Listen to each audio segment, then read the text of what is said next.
مجھے اپنی زندگی میں قاری عبدالباسط عبدالصمد کے ساتھ 1 مہینہ گزارنے کا موقع ملا امریکہ میں.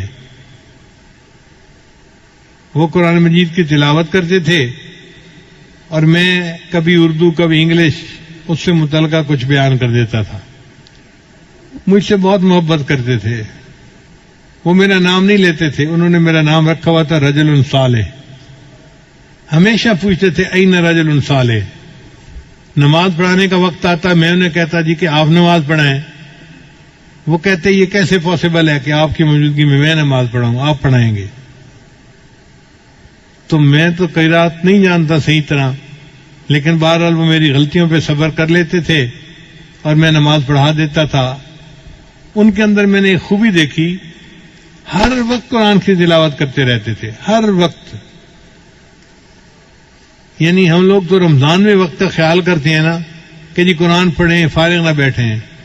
ان کی پوری زندگی کا یہ معمول تھا. ہم نے اندازہ لگایا کہ وہ شاید 1 قرآن مجید روزانہ پڑھنے کے عادی تھے.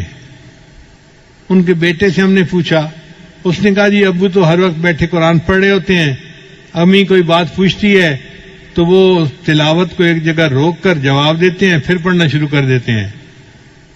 امی کہتی ہے ان سے تو بات کرنے کا مزہ ہی نہیں ہے, جواب ہی نہیں دیتے صحیح طریقہ سے.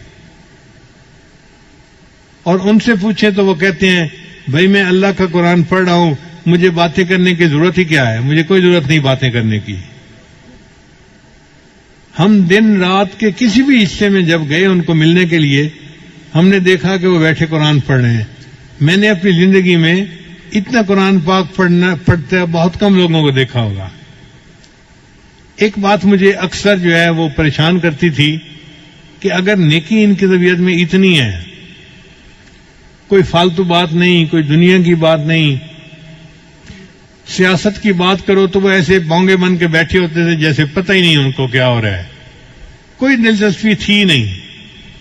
تو یہ داڑھی کیوں مونڈتے ہیں؟ تو بعد میں انہوں نے کہا کہ علماء جو مصر کے ہیں ان کو ایک علمی مغالطہ ہے, وہ داڑھی کو سنت نہیں سمجھتے یا واجب نہیں سمجھتے جس طرح ہم سمجھتے ہیں. وہ سمجھتے ہیں کہ داڑھی اس لیے رکھی جاتی ہے کہ مرد اور عورت کے درمیان فرق ہو سکے, دیکھنے سے پتہ چلے یہ مرد ہے اور جس کی داڑھی نہیں یہ عورت ہے.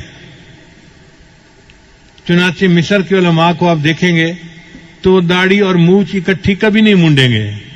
کوئی عالم آپ کو ایسا نہیں ملے گا جو مونچھ بھی مونڈتا ہو اور داڑھی بھی مونڈتا ہو.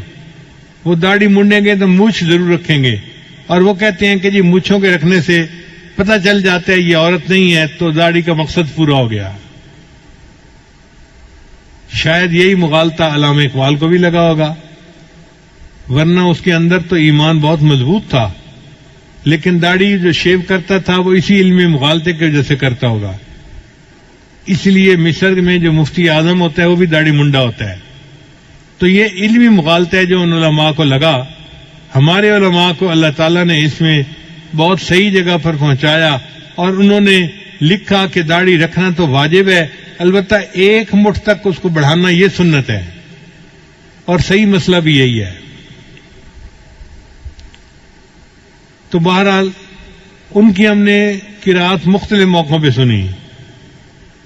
ایک دفعہ ہم نے ایک جگہ کھانا کھایا تو ایک ہمارے دوست تھے, وہ قاری صاحب کو کہنے لگے کہ آج سورہ الرحمن کی تلاوت سنائیں. ہمیں برا لگا کہ لوگ ایسے ہی فرمائشیں کر دیتے ہیں, پتہ نہیں دوسرے کی طبیعت بحال ہے یا نہیں, فریش ہونا بھی تو ضروری ہوتا ہے نا.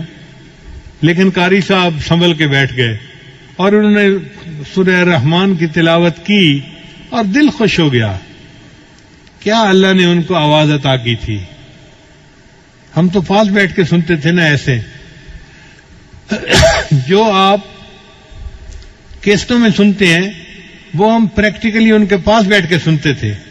تو میں اللہ کے اس جو ہے وہ نعمت پہ حیران ہوتا تھا, یا اللہ آپ نے ان کو کیسی مترنم آواز دی ہے, کیسا گلا دیا ہے جو قرآن مجید کو اتنا خوبصورت طریقے سے پڑھتا ہے.